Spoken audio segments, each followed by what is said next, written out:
ಆತತಿ ನಿನ್ನಯ ಪಾದವ ತೋರೋ ಸಾಧು ವಂದಿತನೇ ಆದರದಿಂದಲಿ ಸರಸಿ ಜನಾಭ ಶ್ರೀ ಸರಸಿ ಜನಾಭ ಶ್ರೀ ಪುರಂದರ ವಿಠಲನ ಸರಸಿ ಜನಾಭ ಶ್ರೀ ಪುರಂದರ ವಿಠಲನ ನಿರತ ನೆನೆಯುವಂತೆ ವರದಯ ಮಾಡೋ ಗಜವದನ ಬೇಡುವೆ. ಇಲ್ಲ ನೋಡಿ, ಇನ್ನೂ ಅದು ದೃಢೀಕರಣ ಆಗಬೇಕು. ದೃಢೀಕರಣ ಆದ ನಂತರ ನಾವು ಹೇಳಕ್ಕಾಗ್ತದೆ. GBS ಕಾಯಿಲೆ ಅದು ಇದುವರೆಗೂ ನಮ್ಮಲ್ಲಿ ಪತ್ತೆ ಹಚ್ಚಿರುವಂಥದ್ದು ಅದು ನಾನ್ ಸಿಂಪ್ಟಮ್ಯಾಟಿಕ್ ಅಂತ ಹೇಳ್ತೀವಿ. ಅಂದರೆ ಅಷ್ಟು ಸೀರಿಯಸ್ ಇಲ್ಲದೆ ಇರುವಂಥ ಮತ್ತು ಸಹಜವಾಗಿ ಎಷ್ಟು ಕೇಸಸ್ಸು ಇಲ್ಲಿ ಪತ್ತೆ ಹಚ್ತಾ ಇದ್ದು ಕರ್ನಾಟಕದಲ್ಲಿ ಕಳೆದ ಈಗ ಒಂದು ವರ್ಷದ ಆ್ಯಾವ್ರೇಜ್ ತೊಗೊಂಡಾಗ ಅಷ್ಟೇ ಈಗಲೂ ಕೂಡ ಬರ್ತಾ ಇರುವಂಥದ್ದು. ಇದ್ರ ಬಗ್ಗೆ ಮಹಾರಾಷ್ಟ್ರದಲ್ಲಿ ಅಡ್ಮಿಟ್ ಆಗಿ ಅಲ್ಲಿ ಆಗಿದೆ ಅಂತ ಸುದ್ದಿ ಇದೆ. ಆದರೆ ಇದು GBS ಇಂದನೇ ಆಗಿದೆಯಾ ಇಲ್ಲ ಮಾತ್ರ ತಿಳ್ಕೊಳ್ಬೇಕಾದ್ರೆ ತಿಳ್ಕೊಂಡ ನಂತರ ನಾವು ಮಾತಾಡೋಣ. ಆದರೆ ನಮ್ಮ ರಾಜ್ಯದಲ್ಲಿ ಯಾವುದೇ ರೀತಿಯ ಒಂದು GBS ಔಟ್ಬ್ರೇಕ್ ಅಂತ ಏನಾಗಿಲ್ಲ ಇದುವರೆಗೂ ನಮ್ಮ ಮಾಹಿತಿ ಪ್ರಕಾರ ಯಾವುದೂ ಏನಾಗಿಲ್ಲ. ಅದರಿಂದ ಅನಾವಶ್ಯಕವಾಗಿ ನಾವು ಜನರಲ್ಲಿ ಭಯ ಸೃಷ್ಟಿ ಮಾಡುವಂಥ ಅವಶ್ಯಕತೆ ಏನಿಲ್ಲ. ನಾವು ನಮ್ಮ ಎಲ್ಲ ಇಲಾಖೆಯಲ್ಲೂ ಕೂಡ ಎಲ್ಲ ವಿಷಯಗಳು ಕೂಡ ನೋಡ್ತಾ ಇದ್ವಿ.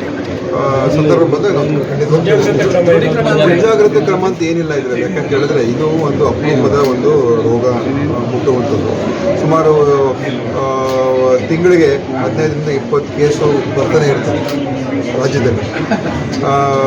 ಆದರೆ ಈಗ ಎಲ್ಲೂ ಕೂಡ ಒಂದೇ ಕಡೆ ಈ ಫುಲ್ಮಿನೇಟಿಂಗ್ GBS ಬಂದರೆ ಅದು ಅಪಾಯಕಾರಿ. ಇದರಲ್ಲಿ ಮುಖ್ಯವಾಗಿರ್ತಕ್ಕಂಥದ್ದು ನಾವು ಸಹಜವಾದಂಥ ನಾವು ಎಚ್ಚರಿಕೆಯನ್ನು ಅಂದರೆ ಸ್ವಚ್ಛವಾದಂಥ ಒಂದು ರೀತಿಯಾಗಿ ಇಟ್ಕೋಬೇಕು ಮತ್ತು ಒಳ್ಳೆಯ ಶುದ್ಧ ನೀರು ಕುಡಿಬೇಕು, ಆಹಾರದ ಬಗ್ಗೆ ಗಮನ ಇರಬೇಕು. ಆ ಥರದ ಒಂದು ಸಹಜವಾದಂಥ ನಾವು ಎಚ್ಚರಿಕೆಗಳನ್ನು ಕೊಡ್ಬೋದೇ ಹೊರತು ವಿಶೇಷವಾದಂಥ ಇದು ಇನ್ನೂ ಸದ್ಯಕ್ಕೆ ಆ ಥರದ್ದೇನಿಲ್ಲ. ಚಿಕ್ಕೋಡಿ ಇಶ್ಯೂ ಸರ್, ದೃಢೀಕರಣ ಅಂದರೆ ಯಾವಾಗ ಬರ್ಬೋದು? ಅದು ಇನ್ನೂ ಡೀಟೇಲ್ಸ್ ನೋಡೋಣ. ಮೆಡಿಕಲ್ ರೆಕಾರ್ಡ್ಸನ್ನು ನೋಡ್ಬಿಟ್ಟು ಚೆಕ್ ಮಾಡಿಬಿಟ್ಟು ಆಮೇಲೆ ತಿಳಿಸ್ತೀವಿ ಅದು ಯಾವ ಕಾರಣದಿಂದ ಆಗಿದೆ ಅಂತ ತಿಳ್ಕೊಂಡು ನಾವು ಹೇಳ್ತೀವಿ. ಇವತ್ತು ಗೊತ್ತಾಗ್ಬೋದು ಸರ್. ಕೋವಿಡ್ ಪರಿಣಾಮದ ಬಗ್ಗೆ ಸಮಿತಿ ರಚನೆ ಮಾಡ್ತೀವಿ ಈಗ ಅದು ಇದಕ್ಕೆ ರೆಫರ್ ಆಗಿದೆಯಲ್ಲ, ಅದು ಎಂಕ್ವೈರಿಗೆ CIDಗೆ ಹೋಗಿದೆಯಲ್ಲ.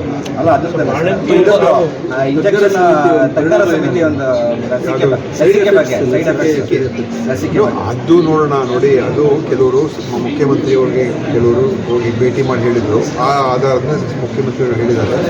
ಇದ್ರ ಬಗ್ಗೆ ನಾವು ಭಾಳಷ್ಟು ತಿಳ್ಕೊಳ್ಬೇಕಾಗ್ತದೆ. ಯಾಕೆಂದರೆ ಇದು ಕೇವಲ ಕರ್ನಾಟಕಕ್ಕೆ ಒಂದೇ ಅಲ್ಲ ತಾನೇ, ಇಡೀ ಪ್ರಪಂಚದಲ್ಲಿ ಆಗಿರುವಂಥದ್ದು. ಮತ್ತು ಬೇರೆ ಬೇರೆ ಕಡೆ ಅಲ್ಲೂ ಕೂಡ ಇದ್ರ ಬಗ್ಗೆ ಸಂಶೋಧನೆ ಬೇರೆ ಬೇರೆ ಕಡೆ ನಡೀತಾ ಇದೆ. ಸೊ ಎಲ್ಲಿ ಏನಾಗಿದೆ, ವಿದೇಶದಲ್ಲಿ ಏನಾದರೂ ಸಂಶೋಧನೆ ಆಗಿದೆಯಾ, ನಮ್ಮ ದೇಶದಲ್ಲಿ ಬೇರೆ ಕಡೆ ಏನಾದ್ರು ಮಾಡಿದಾರಾ ಅಂತ ಹೇಳಿ ಕೆಲವರೆಲ್ಲ ತಜ್ಞರೆಲ್ಲ ನಾವು ಒಂದು ನೇಮಿಸಿ ಅದರ ಬಗ್ಗೆ ಅವರು ತೀರ್ಮಾನ ತಗೊಳ್ಳೋದಕ್ಕೆ ಹೇಳಿದ್ದಾರೆ. ಅದ್ರ ಬಗ್ಗೆ ಅದು ರಿಪೋರ್ಟ್ ಬಂದು ತಿಳಿಸ್ತೀವಿ. ಇತ್ತೀಚೆಗೆ ಬಾಣಂತಿಯರ ಸಾವು ನೋಡಿ, ಬಾಣಂತಿಯ ಸಾವುಗಳು ಆಗಿರುವಂಥದ್ದು ಗಂಭೀರವಾದಂಥ ವಿಷಯ.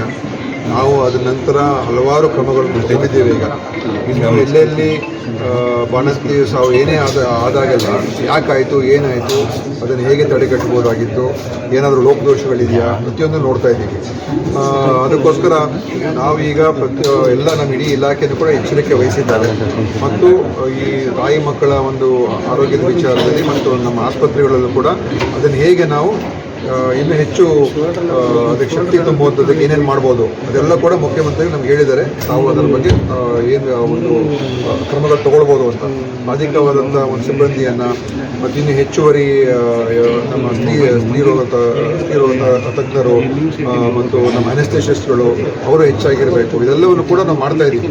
ಅದರಿಂದ ಈಗಾಗಲೇ ನಾವು ನೋಡಿದಂಗೆ ಡಿಸೆಂಬರ್ ಆದ ನಂತರ ಡಿಸೆಂಬರು ಜನವರಿ ಫೆಬ್ರವರಿಗೆ ಸಾವುಗಳು ಆಗ್ತಾ ಇರೋವಂಥದ್ದು ಇಳಿಕೆ ಆಗ್ತಾ ಇದೆ. ಇಳಿಕೆ ಯಾಕಂದರೆ ನಾವು ಹೆಚ್ಚು ಗಮನ ಕೊಡ್ತಾ ಇದ್ದೀವಿ. ಅದರಿಂದ ನಮ್ಮ ವ್ಯವಸ್ಥೆಯನ್ನು ಇನ್ನೂ ಸದೃಢ ಮಾಡ್ತಕ್ಕಂಥ ಪ್ರಯತ್ನ ನಡೀತಾ ಇದೆ. ಜಯದೇವ ಹೃದ್ರೋಗ ಕೇಂದ್ರ ತುಮಕೂರಿಗೆ ಬೊಮ್ಮಾಯಿ ಅವ್ರ ಕಾಲದಲ್ಲೇ ಮಂಜೂರಾಗಿ ಜಯದೇವ ಹೃದ್ರೋಗ ಕೇಂದ್ರ ಉಪಕೇಂದ್ರ ಮಾಡಬೇಕು ಅಂತ ಇದುವರೆಗೂ ನಾನು ಅದು ಮೆಡಿಕಲ್ ಎಜುಕೇಷನ್ ಡಿಪಾರ್ಟ್ಮೆಂಟ್ ಯಾಕಂದರೆ ಅದು ಅವ್ರ ಇಲಾಖೆಗೆ ಬರ್ತದೆ. ಆದರೆ ಈಗ ಇದ್ರ ಬಗ್ಗೆ ನಾನು ವಿಚಾರಿಸ್ತೀನಿ. ಕೆಪಿಸಿಸಿ ಅಧ್ಯಕ್ಷರು ಬದಲಾವಣೆಗಳು ದಲಿತ ನಾಯಕರೆಲ್ಲ ಅಂದ್ರೆ ನಿಮ್ಮ ಸಚಿವರುಗಳೆಲ್ಲ ನೋಡಿನಲ್ಲ, ಹೇಳೋದು ತಪ್ಪೇನಿಲ್ಲ. ಆದರೆ ಇದೆಲ್ಲ ಪಕ್ಷದ ಹೈಕಮಾಂಡ್ ತೀರ್ಮಾನ ಮಾಡ್ತದೆ. ಅದರ ಬಗ್ಗೆ ನಾವು ಸಾರ್ವಜನಿಕವಾಗಿ ಚರ್ಚೆ ಮಾಡುವಂಥ ಅಗತ್ಯತೆ ಏನಿಲ್ಲ.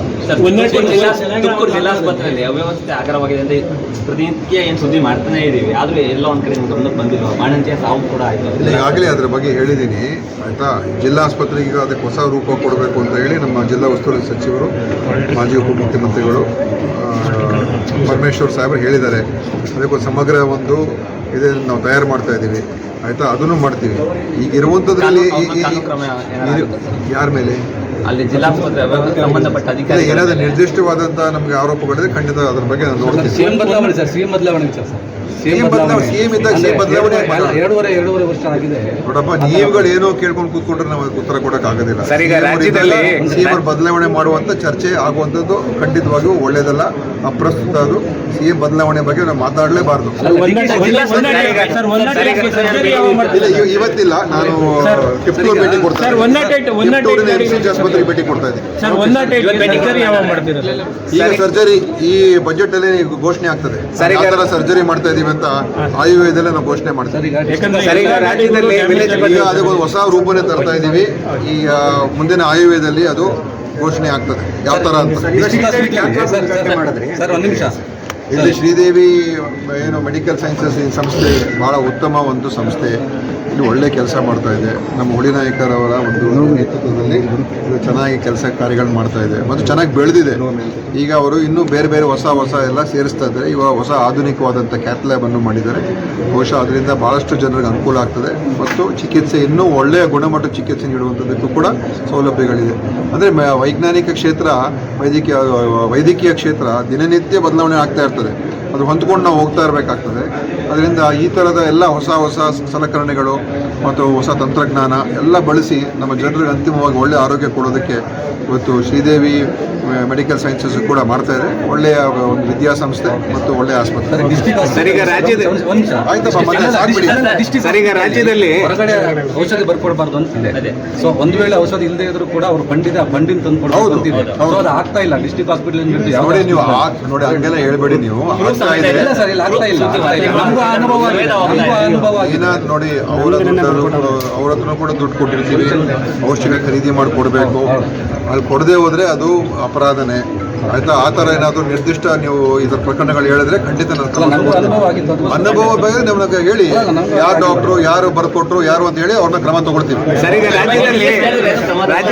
ನನಗೆ ಹೇಳಿ, ನಾನೇ ಕ್ರಮ. ಈಗ ರಾಜ್ಯದಲ್ಲಿ ಗ್ರಾಮ ಲೆಕ್ಕಾಧಿಕಾರಿಗಳು ಈಗ ಪ್ರತಿಭಟನೆ ನಡೆಸ್ತಾ ಇದ್ದಾರೆ. ಹಲವು ಬೇಡಿಕೆಗಳು ಇಟ್ಟು ಇದ್ರ ಬಗ್ಗೆ ಅದು ರೆವಿನ್ಯೂ ಮಿನಿಸ್ಟರ್. Thank you.